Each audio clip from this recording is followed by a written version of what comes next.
आज मैं आप लोग के साथ शेयर करने वाली हूँ नवरात्रि में बनने वाली कुछ भोग की रेसिपी, जिसे आप बहुत ही आसानी से घर पे बना सकते हैं और ये खाने में बहुत ही टेस्टी भी लगता है। तो चलिए सबसे पहले मैं आपके साथ शेयर करती हूँ सिंघारे की आटे की रेसिपी। एक कढ़ाई गरम करते उस पर डालते हैं घी। मैं यहाँ पे 2 चम्मच भर के घी डाली हूँ। मैं यहाँ पे सिंघारे के आटे से सिंघारे का हलवा और उसका बर्फी तैयार कर रही हूँ। चलिए घी गर्म हो गया, अब इसमें डालते हैं 1 कप सिंघारा का आटा। ये व्रत में इजीली कहीं भी किसी स्टोर में मिल जाता है। सिंघारे का आटे का हलवा बहुत ही टेस्टी लगता है और ये नवरात्रि में भोग के रूप में भी लगाया जाता है और खाया भी जाता है। अब आटे को अच्छी तरह से मीडियम टू लो फ्लेम पे धीरे धीरे घी में भूनते जाना है। आप अपने स्वाद के अनुसार या फिर टेस्ट के अनुसार इसमें घी और भी ज्यादा डाल सकते हैं। मैं यहाँ पे इसे बस 2 चम्मच में ही बना रही हूँ, इतने में ये काफी अच्छी तरह से भून जाएगा। देखिए आटा जैसे जैसे भूनते जाएगा इसका कलर चेंज होते जाएगा और ये हल्का लाइट ब्राउन कलर का होते जाएगा। आप देख सकते हैं ये लाइट ब्राउन कलर का हो चुका है और जब आप इसे घर पे भूनिएगा तो इसमें काफी अच्छा सा सोना सा खुशबू भी आएगा। मैं यहाँ पे ½ कप चीनी का इस्तेमाल की हूँ, इतने में ये काफी अच्छी तरह से मीठा हो जाएगा। आप अपने टेस्ट के अकॉर्डिंग इससे कम ज्यादा भी कर सकते हैं। और चीनी डाल देने के बाद गैस का फ्लेम लो रखेंगे। लो फ्लेम पे थोड़ी देर आटा में इसे मिक्स करके यूं ही भून लेंगे। और अब इसमें डालते हैं पानी। मैं यहाँ पे 2 कप पानी का इस्तेमाल कर रही हूँ और पानी डाल देने के बाद अब अच्छी तरह से आटा को मिक्स करते रहना है। अभी आपको लगातार चलाते रहना है ताकि इसमें किसी तरह का कोई लम्स ना रहे। अगर आपको थोड़ा ज्यादा आटा गाढ़ा लगे तो थोड़ा सा भी इसमें थोड़ा सा पानी और ऐड कर सकते हैं, लेकिन मैं जितने मेजरमेंट में ली हूँ इतने में ये काफी अच्छी तरह से परफेक्ट है। और थोड़ी देर इसे यूं ही मिक्स करते रहना है। जैसे जैसे इसे यूं ही मिक्स करते जाएंगे ये थोड़ा धीरे धीरे गाढ़ा और स्टिकी बनते जाएगा। चलिए अब मैं यहाँ पे थोड़ी देर इसे मिक्स करने के बाद मैं ½ कप पानी का इस्तेमाल और की हूँ। पहले कम पानी का इस्तेमाल करना है ताकि कि इसमें अच्छी तरह से मिक्स हो जाए तो कोई लम्स ना रहेगा। उसके बाद अब इसमें पानी डालेंगे तो ये फिर बिल्कुल अच्छी तरह से मिक्स हो जाएगा। देखिए मैं इसे पानी डालने के बाद अब अच्छी तरह से इसे मिक्स करते जा रही हूँ। आटा को अच्छी तरह से पका लेना है। जैसे जैसे आटा पकते जाएगा ये हलवा तैयार होते जाएगा और इसमें एक अच्छा सा कलर आएगा और एक अच्छा सा शाइनिंग आएगा। अब इस हलवा में स्वाद के लिए डालते हैं थोड़ा सा इलायची पाउडर। मैं यहाँ पे 4-5 हरी इलायची ली और उसे अच्छी तरह से कूट के डाली हूँ। ये हलवा खाने में बहुत ही टेस्टी लगता है। एक बार इसे बना के जरूर ट्राई करिएगा। आप इसे किसी भी व्रत में बना के खा सकते हैं। देखिए हलवा अच्छी तरह से तैयार हो रहा और इसमें एक अच्छा सा शाइनिंग और कलर आ रहा है। बस हलवा को मिक्स करने वक्त थोड़ा सा आपको टाइम लगेगा क्योंकि जैसे जैसे मिक्स होता जाएगा ये हल्का सा स्टिकी होगा। आप देख सकते हैं हलवा हल्का स्टिकी होते जा रहा है, यानी कि हलवा आपका रेडी हो रहा है और वे कढ़ाई को भी छोड़ रहा है। चलिए अभी गैस बंद कर देते हैं। अब एक प्लेट तैयार करते हैं। मैं यहाँ पे एक बड़ा सा प्लेट पे थोड़ा सा घी डाल के इसे अच्छी तरह से मिक्स कर रही हूँ। घी पे को अच्छी तरह से प्लेट पे फैला लेना है और अब इस पे गर्मा गर्म वे हलवा डालेंगे। आप चाहें तो इस हलवा को इसी तरह से भी उपयोग कर सकते हैं, लेकिन मैं यहाँ पे इसे थोड़ा सा शेप में काट के उपयोग करूंगी, इसलिए इसे एक बर्फी का रूप देने वाली हूँ। सारे हलवा को प्लेट पे डाल देना है। अगर आप इसे किसी तरह से कोई शेप देना चाहते हैं तो फटाफट आपको गर्मा गर्म ही हलवा को प्लेट में डालना होगा। देखिए मैं प्लेट पे डाल देने के बाद इसे अच्छी तरह से चम्मच से दबा रही हूँ। चम्मच में थोड़ा घी लगा ली थी ताकि इस तरह से इसके ऊपर एक अच्छा सा शाइनिंग आएगा और हलवा में एक अच्छा सा और भी टेस्ट आएगा घी का। अभी ये काफी गर्म होता है इसलिए आपको बहुत ही सावधानी पूर्वक इसे अच्छी तरह से प्लेट पे थपथपाना है। इसे चम्मच की सहायता से ही पहले अच्छी तरह से मिक्स कर लेना है। देखिए मैं किस तरह से मिक्स कर रही हूँ। और थोड़ी देर जब में ये अच्छी तरह से मिक्स हो जाएगा तब इसे सेट होने के लिए ठंडा होने के लिए रख देंगे। इसे रूम टेम्परेचर पे ही रहने देना है। देखिए मैं थोड़ी देर बाद इसे अच्छी तरह से हाथ में हल्का घी लगा के इसे थपथपा रही हूँ ताकि ये बराबर मात्रा में ऊपर से एक जैसा हो जाए। अब इसके ऊपर मैं थोड़ा सा ड्राई फ्रूट्स डाल रही हूँ। मैं यहाँ पे काजू और आमंड को थोड़ा रफली चॉप कर ली, इसके ऊपर डाल के इसे सेट कर रही हूँ। ये ऑप्शनल है, आप चाहे तो इसके बिना भी बना सकते हैं या फिर जब इसका हलवा तैयार कर रहे थे उसमें मिक्स करके भी बना सकते हैं। ये आपके स्वाद पे निर्भर करता है। थोड़ी देर में इसे यूं ही रूम टेम्परेचर पे ठंडा होने दी, उतने में ये सेट हो चुका है। उसके बाद आप जिस शेप में इसे चाहते उस शेप में इसे काट के तैयार कर लें। मैं इसे बर्फी के रूप में काट रही हूँ। मैं यहाँ पे सिंघाड़े का आटा का बर्फी और सिंघाड़े का आटा का हलवा बना रही हूँ। आप इसे किसी भी तरह से काट सकते हैं। आप इसे कतली के रूप में भी शेप दे सकते हैं। देखिए मैं काट के रेडी कर ली हूँ और देख सकते हैं ये बिल्कुल अच्छी तरह से परफेक्ट बना है। आप इस तरह से इस नवरात्रि इसे बना के भी खा सकते हैं और माता रानी को भोग भी लगा सकते हैं। और नहीं, अगर आप किसी भी शेप में डालना चाहें तो इसे नॉर्मल इस तरह से हलवा के रूप में भी खा सकते हैं।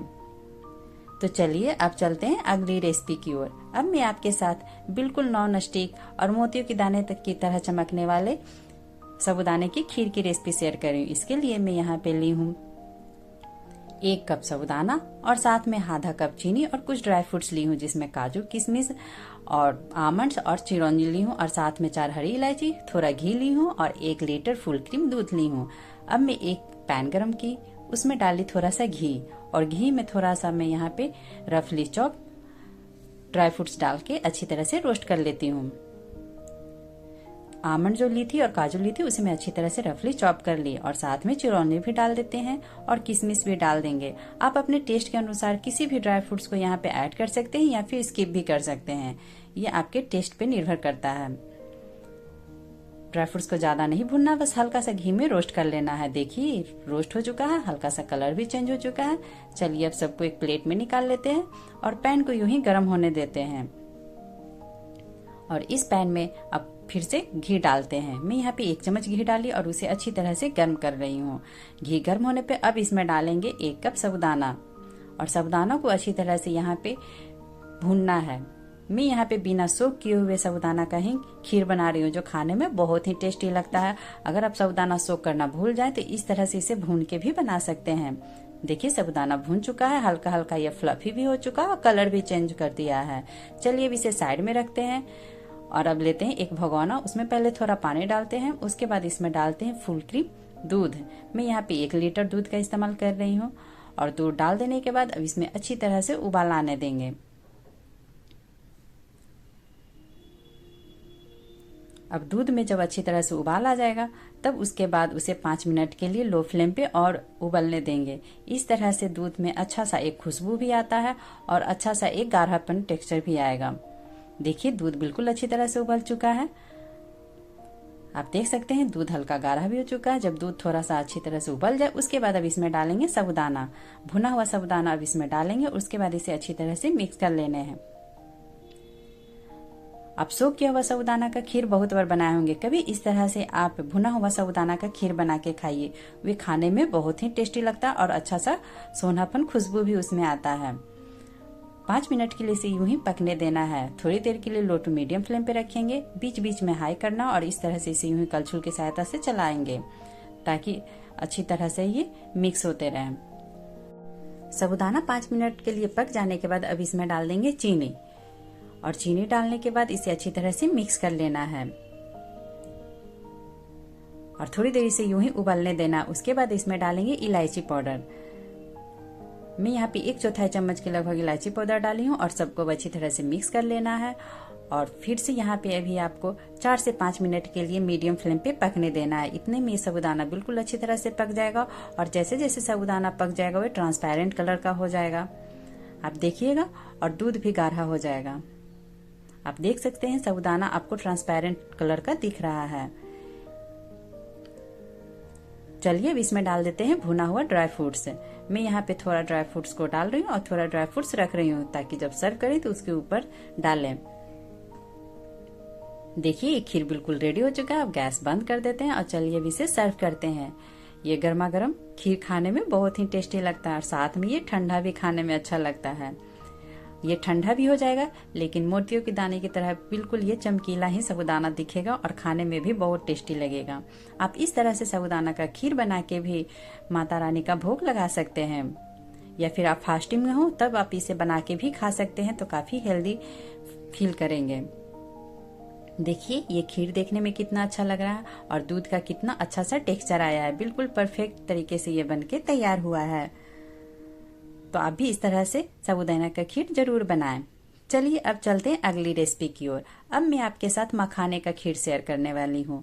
मखाने का खीर भी बहुत जल्दी बन के तैयार होता है और इसे खाने में बहुत ही टेस्टी भी लगता है और आप काफी हेल्दी भी फील करेंगे।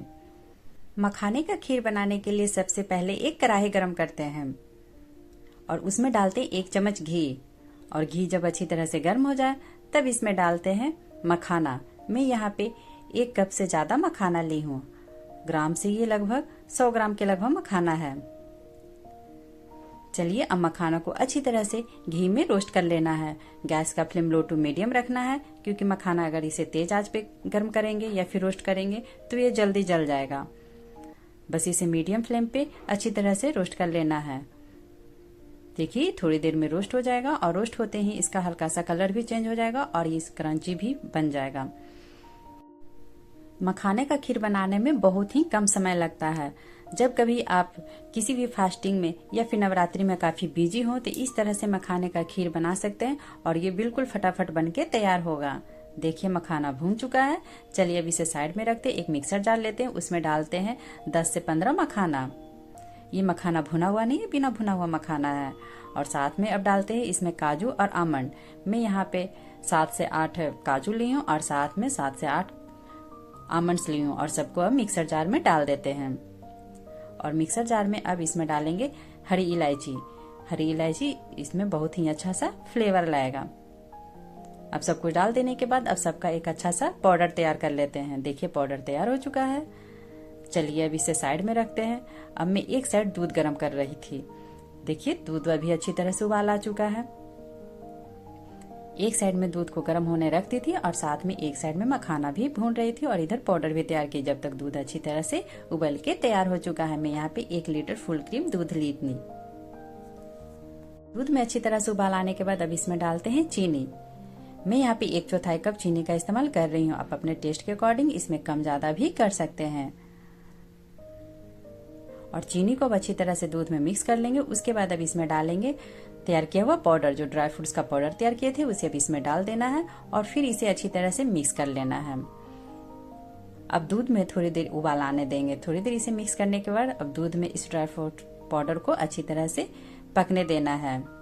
इस तरह से दूध में एक अच्छा सा फ्लेवर तैयार होगा और दूध भी हल्का गाढ़ा होगा, जो मखाने के खीर को और भी टेस्टी बनाएगा। देखिए दूध भी अच्छी तरह से उबल चुका है और जैसे जैसे दूध उबलेगा इस पे एक अच्छा सा टेक्सचर भी तैयार हो जाएगा। दूध को अच्छी तरह से उबलने के बाद अब इसमें डालते हैं मखाना। भुना हुआ मखाना भी इसमें डालेंगे। देखिए दूध बिल्कुल अच्छी तरह से उबल के तैयार हो चुका है। ये मखाने का खीर बहुत ही कम समय में बन जाता है, जिसे बनाने के लिए ना आपको ज्यादा मेहनत करना पड़ेगा और न ही ज्यादा देर आपको किचन में खड़ा रहना पड़ेगा। ये फटाफट बन के तैयार हो जाता है। जो लोग कुकिंग करना भी पसंद नहीं करते वे भी खीर को इस तरह से बना सकते हैं। ये खीर बहुत ही आसान है और बहुत ही हेल्दी भी है। और मखाना डाल देने के बाद सबको अच्छी तरह से मिक्स कर लेना है दूध में और थोड़ी देर मखाना को यूं दूध में पकने देना है। गैस का फ्लेम लो टू मीडियम रखेंगे, बीच बीच में थोड़ा हाई कर देंगे और थोड़ी देर इसे यूं ही पकने देना है, ज्यादा नहीं। 4 से 5 मिनट में ही ये मैक्सिमम अच्छी तरह से पक के तैयार हो जाता है। देखिए ये बिल्कुल अच्छी तरह से उबल चुका है और ये पक चुका है। चलिए अब मैं इसके ऊपर थोड़ा सा ड्राई फ्रूट्स डाल रही हूँ। मैं यहाँ पे काजू और थोड़ा सा किशमिश डाल रही हूँ। काजू को मैं यहाँ पे 2 टुकड़ों में काट के डाली हूँ। आप अपने पसंद से किसी भी और ड्राई फ्रूट्स को इसमें ऐड कर सकते हैं। अब सबको अच्छी तरह से मिक्स कर लेना है और बस थोड़ी देर के लिए यहाँ इसे और उबलने देना है। 2 से 3 मिनट और उबलने देंगे और ये खीर बिल्कुल रेडी हो जाएगा। देखिए ये खीर बिल्कुल रेडी हो चुका है। जब थोड़ा ये ठंडा होगा तो थोड़ा सा दूध और भी गाढ़ा होगा। हल्का सा रूम टेम्परेचर पे आते ही ये दूध थोड़ा गाढ़ा हो जाएगा। चलिए अब इसे बंद करते हैं गैस को और आपको अब सर्व करके दिखाती हूँ। देखिए मैं इसे तो गर्मा गर्म सर्व कर रही हूँ। आप देख सकते हैं दूध का टेक्सचर कितना अच्छा आया है और ये मखाने का खीर बिल्कुल रेडी हो चुका है। और ये फटाफट बनने वाला मखाना का खीर है। आप इसे भी इस नवरात्रि बना सकते हैं और भोग लगा सकते हैं। अगर आप चावल के खीर बना के बोर हो गए हो, कुछ नया बनाना चाहते हैं तो इस तरह से आप मखाने का खीर जरूर ट्राई करें। आपको बहुत ही अच्छा लगेगा और व्रत में इसे बना के जब आप खाएंगे तो आप भी काफी हेल्दी फील करेंगे। तो चलिए अब आपके साथ में एक नई रेसिपी शेयर करने वाली हूँ, मखाना की एक स्नैक की रेसिपी। इसे बनाने के लिए मैं एक कढ़ाई गरम करती हूँ, उसमें डालती हूँ घी, और घी डाल देने के बाद घी को अच्छी तरह से गर्म कर लेते हैं। उसके बाद अब इसमें डालेंगे मखाना। ये मखाना का स्नैक्स आप नवरात्रा में कभी भी बनाएं और महीनों खाएं, या फिर आप उसके पहले भी बना लें और बाद में भी खाते रहें, या फिर बिना फास्टिंग का भी इस स्नैक को आप हमेशा के लिए बना के खा सकते हैं। घी में मखाना को अच्छी तरह से रोस्ट कर लेना है, थोड़ी देर में ही ये रोस्ट हो जाएगा। मैं यहाँ एक कप मखाना ली थी और उसे रोस्ट कर ली। अब मैं इसमें तिल डाल रही हूँ। मैं यहाँ पे उजला तिल का इस्तेमाल की हूँ, 2 चम्मच में इसमें तिल का इस्तेमाल की हूँ, जो इस स्नैक्स को और भी हेल्दी और टेस्टी बनाएगा। अब दोनों को साथ में भून लेते हैं। थोड़ी देर में ही दोनों भून के तैयार हो जाएगा। देखिए थोड़ी देर में ही दोनों का कलर काफी चेंज हो चुका है और तिल भी अच्छी तरह से भून चुका है और मखाना भी। मखाना और तिल को अच्छी तरह से रोस्ट होने के बाद अब इसे बाहर प्लेट में निकाल लेते हैं। अभी इस कढ़ाई का यूज करेंगे, इसलिए गैस बंद नहीं करते, कढ़ाई को गर्म रहने देते हैं और इसमें डालते हैं 1 चम्मच घी। और घी डाल देने के बाद अब इसमें डालते हैं आधा कप गुड़, और गुड़ डाल देने के बाद अब इसे अच्छी तरह से मेल्ट होने देते हैं। गैस का फ्लेम लो रखेंगे और लो फ्लेम पे ही इसे धीरे धीरे मेल्ट होने देंगे। गैस का फ्लेम हाई नहीं करेंगे, नहीं तो गुड़ जल जाएगा और कढ़ाई में अच्छी तरह से पिघलेगा नहीं, बल्कि वे चिपक जाएगा। देखिए मैं धीरे धीरे गुड़ को मेल्ट होने दे रही हूँ। थोड़ी देर में ही गुड़ अच्छी तरह से मेल्ट हो जाएगा, बीच बीच में इसे यूं ही चलाते रहना है। देखिए गुड़ मेल्ट हो चुका है। ये थोड़ा डार्क कलर का गुड़ है, इसलिए इसका कलर थोड़ा आपको ज्यादा डार्क दिखेगा। आप लाइट गुड़ का भी इस्तेमाल कर सकते हैं। चलिए अभी गुड़ अच्छी तरह से मेल्ट हो चुका है। अब इसमें डालते हैं भुना हुआ मखाना और तिल, और सबको अच्छी तरह से फटाफट गुड़ में मिक्स कर देते हैं। थोड़ी देर में गुड़ में इस तरह से मिक्स करने के बाद गुड़ हल्का सा ड्राई भी हो जाएगा। देखिए गुड़ अच्छी तरह से कवर कर लेना चाहिए मखाना को। आप देख सकते हैं गुड़ बिल्कुल अच्छी तरह से कवर कर चुका है। इस तरह से ये काफी अच्छा लगता है खाने में। अभी आपको ये थोड़ा स्टिकी लग रहा होगा, लेकिन थोड़ी देर बाद ही ये काफी अच्छी तरह से ड्राई हो जाएगा। मैं इसके ऊपर थोड़ा सा कोकोनट पाउडर डाल रही हूँ। ये अपने टेस्ट के अकॉर्डिंग आप इसे स्किप भी कर सकते हैं या फिर डाल भी सकते हैं। चलिए अब गैस बंद कर देते हैं और थोड़ी देर इसे यूं ही ऐसे मिक्स कर रहे हैं। अब इसके बाद इसे अच्छी तरह से प्लेट पे निकाल लेंगे। मैं लास्ट में भी थोड़ा सा कोकोनट पाउडर डाल रही हूँ, बस इसी तरह से अपने टेस्ट के अकॉर्डिंग इसे डाल रही हूँ कि ऊपर से इसका एक अच्छा सा टेस्ट आएगा। गैस बंद करने के बाद में इसे इसके ऊपर डाली हूँ और थोड़ी देर इसे यूं ही रूम टेम्परेचर पे आने देते हैं। जैसे जैसे रूम टेम्परेचर पे आएगा इसमें एक अच्छा सा क्रंचीपन आएगा। मैं इसमें थोड़ा थोड़ा करते हुए थोड़ा थोड़ा कोकोनट पाउडर डाली हूँ। मैं एक बार में नहीं डाली हूँ, मैं इसके ऊपर अभी इसलिए डाली कि इस पे एक अच्छा सा व्हाइट कलर का लुक रहे। अब सबको अच्छी तरह से फैला देना। उसके बाद इसे रूम टेम्परेचर पे आने देंगे। देखिए ये ठंडा हो चुका है और ठंडा होने के बाद सबको अलग कर लेना। कुछ अपने आप अलग हो जाते हैं और कुछ आपको हाथ से अलग करने पड़ेंगे। देखिए ये देखने में कितना अच्छा लग रहा है, बिल्कुल अलग लुक का लग रहा है। और देखिए बिल्कुल अच्छी तरह से रेडी हो चुका। और ये काफी क्रंची भी है, देख सकते हैं आपस में आसानी से ये टूट रहा है। अगर आपको मेरी ये भोग की रेसिपी अच्छी लगी हो तो प्लीज लाइक और सब्सक्राइब कर दे, साथ में इसे शेयर भी जरूर करें और कमेंट सेक्शन में लिख के जरूर बताइएगा कैसा लगा ये भोग का रेसिपी। तो चलिए मिलते हैं अगली वीडियो में।